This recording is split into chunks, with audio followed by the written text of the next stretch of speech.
अस्सलामुअलैकुम dear students. आज हम फर्स्ट ईयर का जो चैप्टर नंबर 5 है न्यू बुक का, उसका क्वेश्चन नंबर 2 दिया हुआ है, न्यूमेरिकल जो 2 दिया हुआ है क्वेश्चन, हम वो सॉल्व करेंगे। बड़ा इजी सा है, ठीक है। तो आए सॉल्व करने थे। मिसाल के तौर पे हम एक डायग्राम बनाते हैं हमेशा की तरह। तो यहाँ देखिए क्या करा है। 100 kg man runs up a long flight of stairs, ठीक है। अब मैं आपको बताता हूँ। ये है आपकी स्टेयर्स दी हुई है आपको, ठीक है। स्टेयर्स दी हुई है।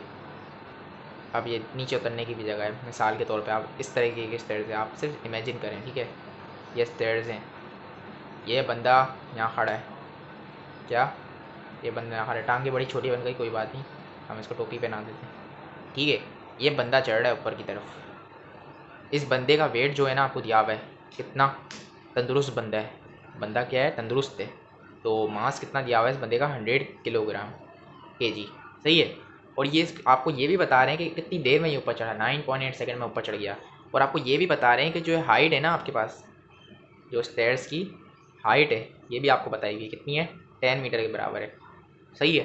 अब ये बोल रहे हैं कि जब बंदा ये ऊपर चढ़ जाएगा, ठीक है, ये बंदा चढ़ जाएगा ऊपर 9.8 सेकंड में।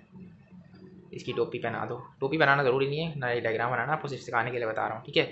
तो अब ये बंदा ऊपर चढ़ जाएगा तो उसको पावर कितनी लगी होगी, पावर कितनी लगी होगी आपको मालूम करना है। तो आ जाए क्वेश्चन की तरफ बढ़ जाते हैं। हमेशा की तरह हम डेटा की एडिंग डालेंगे सबसे पहले, फिर इवन की एडिंग डालेंगे। अगर आप न्यू है तो आप ये देख लें, आपने इसी पैटर्न पे करना है, तो आपके मार्क्स इंशाल्लाह पूरे आएंगे अगर आपने सही सॉल्व करा हुआ होगा। और आप करेंगे भी, आपसे पूरी उम्मीद है। आप इस वीडियो तक पहुंच गए तो सही है। हम यहाँ पे फिर सॉल्यूशन गेटिंग ऑफ, मैं तो ऐसे जगह छोड़ छोड़ के रख रहा हूँ ताकि टाइम बच जाए। मेरी तो प्रैक्टिस होगी, मुझे पता है कहाँ कब क्या आना है। खैर, मास हमें कितना दिया हुआ है? मास ऑफ मैन, मास आपको दिया हुआ है, mass of man is equal to small M से इसको डिनोट करते हैं मास को। कितना दिया हुआ है? 100 किलोग्राम के जी, जो कि हम कहते हैं। Long flight stairs in 9.8 second. Time आपको दिया हुआ है, time equals to small T से इसको डिनोट करते हैं। और कितना दिया हुआ है आपको? 9.8 सेकेंड दिया हुआ है, सही है। The vertical height of stairs, height आपको दी हुई है HEIGHT equals to small h से डिनोट करते हैं, h से 10 मीटर दी हुई है, सही है। मालूम क्या करना है? पावर करना है। क्वेश्चन में कहा हुआ है calculate the power. So power किस से डिनोट करते हैं? कैपिटल P से। या आपने मालूम करनी है।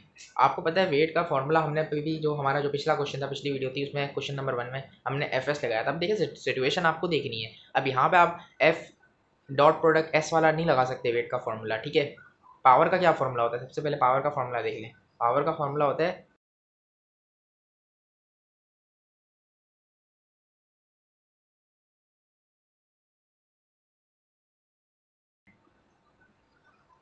अब आपको इसका है ना वो नहीं पता, क्या बोलते हैं, वर्क डन नहीं पता। तो वर्क डन का फॉर्मूला होता है, क्या होता है? MGH भी एक होता है, MGH। वर्क डन का एक फॉर्मूला होता है MGH। तो आपने यहाँ पे ये पुट करना है, ना कि वो FS वाला। FS का तो काम ही नहीं है, आपने सिचुएशन देखनी है ना। तो आप ये बात तो आपने याद रखनी होगी, बच्चे काफ़ी सवाल पूछते हैं। तो पावर की जगह हम, सॉरी, पावर की जगह हम पावर लिखेंगे, वेट की जगह क्या लिख देंगे? MGH लिख देंगे, मास। और अपना क्या बोलते हैं, MGH डिवाइडेड बाई क्या था? T था, स्मॉल। सो पुट कर देंगे values. Power equals to M कितना दिया है? मास हमें दिया हुआ है 100 kg, ठीक है। मल्टीप्लाई बाय G कितना होता है? 9.8 कॉन्स्टेंट वैल्यू होती है, आपको पता है। और मल्टीप्लाई बाय हाइट कितनी दी हुई है? 10 दी हुई है। डिवाइडेड बाय टाइम कितना आपको दिया हुआ है? टाइम भी दिया हुआ है क्वेश्चन के अंदर, कितना है? 9.8, ऐसा ही है। तो आप पुट कर दें इसको कैलकुलेटर में, आप पुट कर सकते हैं इसको। आए कैलकुलेटर में पुट करके दिखा देते हैं। वैसे बड़ा इजी सा आंसर आ रहा है, आप इसको ऐसे भी सॉल्व करना भी सीख जाएं थोड़ा थोड़ा। ये लें, सॉरी मैं आपको दिखाना भूल गया, शायद दिख नहीं रहा था। पावर इक्वल्स टू MGH लिखा, कॉन्टाइन था, हमने वैल्यूज पुट करी मास की, फिर G की होती है 9.8, H हमें दिया हुआ है क्वेश्चन के अंदर 10, सही है ना। तो हमने पुट करी, डिवाइडेड में टाइम की कितना दिया पड़ा? टाइम 9.8 सेकंड था, हमने वो भी पुट करा। फिर हम इसको कैलकुलेटर में पुट कर देंगे। तो आ जाए कैलकुलेटर में पुट कर लेते हैं। 100 multiply bye 9.8 multiply by 10 divided by 9.8। वैसे 9.8 से 9.8 का कैंसिल हो जाएगा, तो आपके पास क्या बचेगा? Power is equals to 100 multiply by 10 1000 हो जाएगा, 1000 न्यूटन। और न्यूटन बोल रहा हूँ मैं, वॉट के बराबर होता है।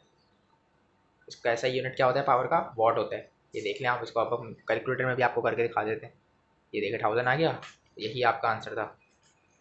उम्मीद है आपको समझ आ गई होगी बड़े अच्छे से। बाकी वीडियो अच्छी लगी हो तो लाइक सब्सक्राइब और शेयर कर दीजिएगा। बाकी मिलते हैं नेक्स्ट वीडियो में, तब तक के लिए अल्लाह हाफिज़।